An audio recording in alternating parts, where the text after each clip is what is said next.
The evidence-based practice that I chose is peer tutoring. Peer tutoring is a form of instructional grouping practice. This means that students are paired up into groups of two or more. In these pairs, or groups, there's a focus on clarifying and practicing concepts. It also helps with individualizing learning. Before you can implement peer tutoring in your classroom, you must be aware of the 5 different types. This allows you to be able to select which one best fits you and your students' needs. Class-wide peer tutoring, commonly referred to as CWPT, involves breaking the whole class up into groups of 2 to 5 people. The students in each group will be of differing skill levels.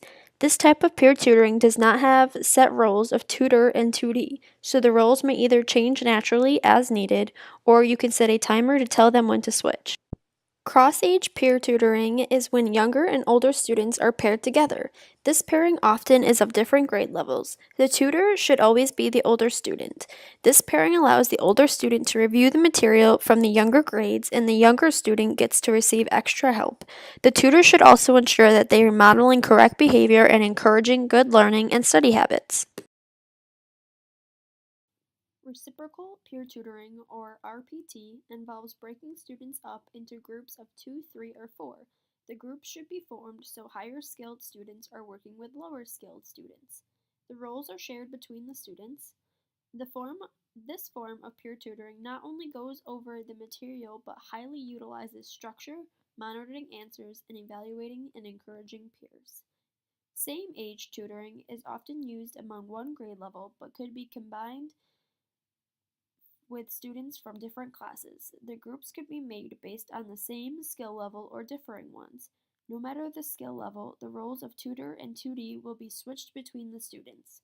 This type of peer tutoring allows the lower level students to quiz the higher level students, which often helps fill any deficits in their knowledge. Lastly, peer assisted learning strategies, or PALS. This type has pairs of two, and the student should be around the same skill level. Roles change naturally, and this allows the students to help learn from each other. Now that we have gone over the 5 types of peer tutoring, it is a good time to think about which type or types you would use in your classroom. Maybe you don't like the idea of putting students at the same skill level together like PALS, so you rather use RPT. It's all up to you.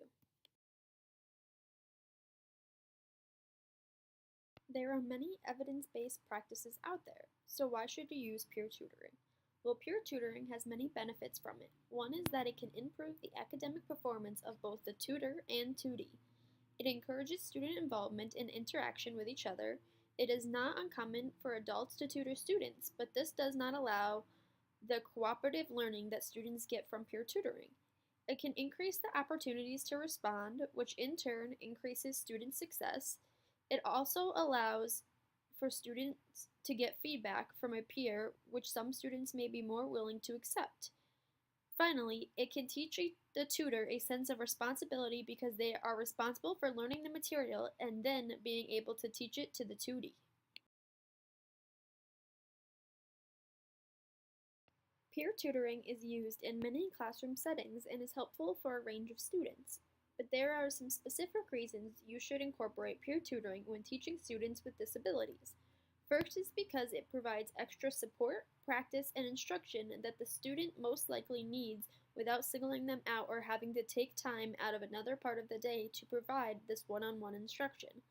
Next, many students with disabilities tend to struggle with whole class settings, so peer tutoring allows them to learn in pairs or smaller groups. It also encourages interaction between students with disabilities and their peers, which can help the classroom environment and inclusion of students with disabilities. There have been studies that prove that peer tutoring can be very beneficial for students with disabilities. One study was done in 2010. They found that there was academic growth for students with disabilities when peer tutoring was used in any and all core subjects. Another study was done in 2007 and it found that peer tutoring was effective for a range of different disabilities. Some disabilities that they found it effective for were learning disabilities and speech and language disabilities.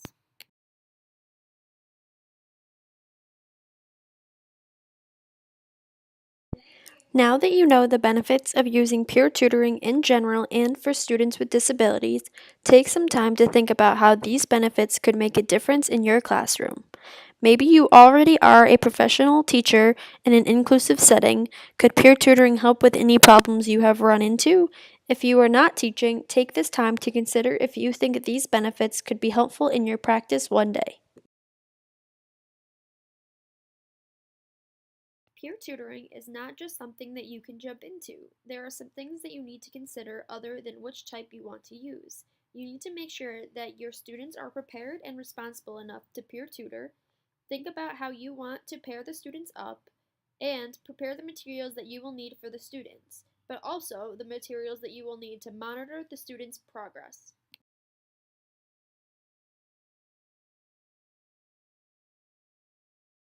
Preparing your students for peer tutoring is one of the most important steps. You need to ensure that the tutors know how to provide feedback appropriately and respectfully, just as you need to make sure tutees know how to accept and use the feedback they receive. Lastly, make sure that the students can transition into and out of their groups quickly and quietly. Some good ways to prepare the students for peer tutoring are modeling examples of a good peer tutoring session, but also an example of a bad one. Have the students help you create rules and guidelines to follow and then post them in the room, and also have the students practice their transitions.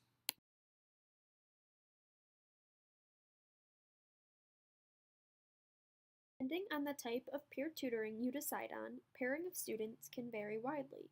If you are pairing students of different age ranges, you need to consult with the teacher of the older or younger grade. The same thing applies if you are combining with another class.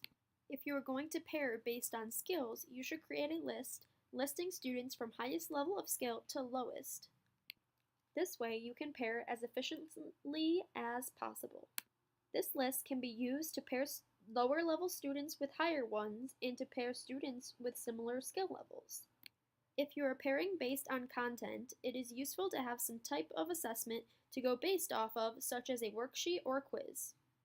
The last step of pairing students is to post the pairs or groups somewhere in the room so the students have something to reference. There is a variety of materials that you may need to create for peer tutoring. You may want to create flashcards or worksheets for the students to use while in pairs. There is a variety of options for content that may be covered, so what works best for one teacher may not work for another. Also, you may need to differentiate the materials based on the pairs. One thing that you should ensure you create is a reflection sheets for the students to fill out so you can get some insight into how they feel about peer tutoring. It is also very important to develop a way to track the students' progress. This way, you can tell if peer tutoring is actually helping them learn or if you need to make adjustments.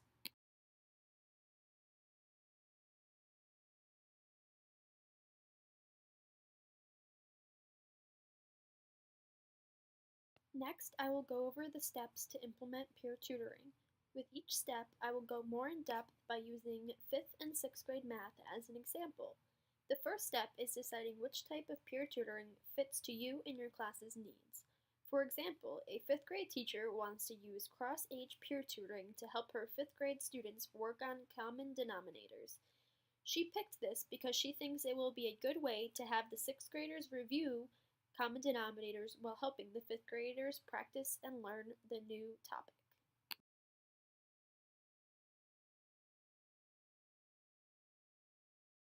After deciding on the type, you need to break the students up. Since the math teacher decided to use cross-age peer tutoring, she needs to collaborate with the 6th grade math teacher to create their pairs. Let's say that they decided to meet after school. While talking and expressing their thoughts, they decided it would be best to match the higher level 6th graders with the lower level 5th graders. They both created a list ranking their students and then matched them up.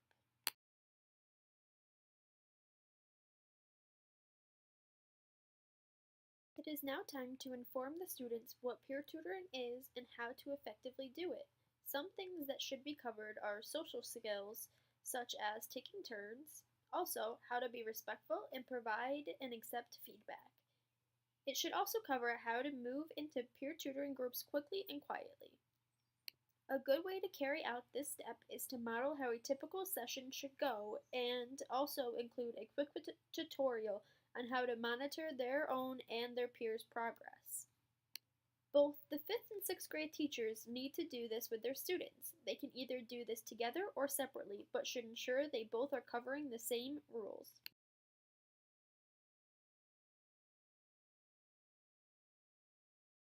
Now that you have grouped the students and prepared them for peer tutoring, it is time to carry it out. In this step, it is important to keep the peer tutoring schedule consistent and to check in on the groups to make sure they are being positive, productive, and respectful. Some useful things in this step could be to post an outline of what's expected on the board, supply the students with useful materials such as whiteboards, and to supply feedback as they are working. In terms of our 5th and 6th grade teachers, they decided they would incorporate peer tutoring on Thursdays for 30 minutes. On Tuesdays, they would give the children worksheets to focus on, and then on Thursdays, they would give them a choice of using flashcards or creating their own game to practice. They also would post signs of what is expected of the students during their sessions and some good examples of positive feedback.